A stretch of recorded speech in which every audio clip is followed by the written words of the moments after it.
Okay, ladies and gentlemen, we're going to go over a little bit of the if statements and the if-else statements portion of Chapter 7. Today, Monday, we went through the idea of the Boolean expressions, evaluating Boolean variables, talking about relational operators, the logical operators. We talked about the order of operations and short-circuit evaluation. If you wanted to do a little extra reading with that, if you wanted to check out any of those rules that we talked about in class, they're all in here. The chapter is online. You can take a look at those rules. That would be great. For now, we're going to talk about the if-else statement. The if and the if-else statement. Basically, what's going to happen is in Java, you're going to be able to use the keyword if, put in a Boolean expression for condition, and then if that condition is true, you're going to execute a certain amount of code here. Otherwise, you would execute a different amount of code here. What I'm going to do is I'm going to talk you through a couple of examples here in Eclipse, and we're just going to read this together. If num3 is greater than max, we're going to print Viking. So here's what we do. I'm going to launch my pen, and what we're going to do is I'm going to say that num3 here is 87. We can write right on the on your paper when you have this on a worksheet. So num3 is 87. Max is equal to 25. Those are just int variables. All right. The idea that max is a final means it can't change. It's a constant. And then we evaluate. Is 87 greater than 25? That evaluates to true. Therefore, our output will be indeed Viking. Okay. And let's go ahead and we'll run that just to double check, make sure it works. And in Eclipse, we'll run that. And of course, we get Viking. I wanted to show you then another quick example here is we can have this if statement be here, and suppose we include another line of code after that and put spirit here, and suppose we change this to less than. Now we already know num3 is 87 and max is 25, so we know this is going to evaluate to false.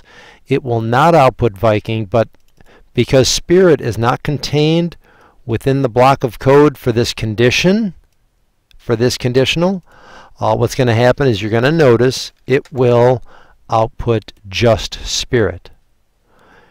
Alright, since this condition failed, it will skip the body of this if statement. Okay, and what's going to happen there is the difference there is, now notice that I wanted you to notice that there are no braces here. So if there are no braces, the if statement only handles the very next statement, not anymore, even if this were indented poorly. That's why we use good indentation. See, the answer is still spirit because this indentation is supposed to be over here. Now what would happen is if we included braces and then formatted this, and then on the outside here put a homecoming, this should num3 less than max fails. It's going to skip this block of code and it will output homecoming. Let's see if that works. Homecoming. Very nice. So it'll skip this block of code, different than if we did not have the braces. Let's just double check that real quickly. Remove the braces. Run it again. It should say spirit homecoming, right? Because if we use proper indentation, it looks like this. All right. What's the difference here then using the if statement and an if else? Let's change this back to greater than. Now num3 is 87. Greater than 25 is true. It'll output Viking. And let's suppose we change this to an if else statement. What you noticed about the if else is num3 is 87, max is 25. That's true. It will output Viking. It will skip outputting the spirit. Let's double check. There it is. The spirit is not printed. Let's put in something that's false. And we see that num3, 87, is that less than 25? No. It will skip printing the Viking and it will output spirit. There you go. That, in a nutshell, is the idea of a conditional statement. When you do if-else, if the condition is true, it will perform the block of code that goes with that condition. Otherwise, it will output and follow the block of code in the else block. We are allowed to nest statements, if statements, so that if num3 is less than max, we could also say if num2 is less than max. We can output, num2, sorry. And notice what happens.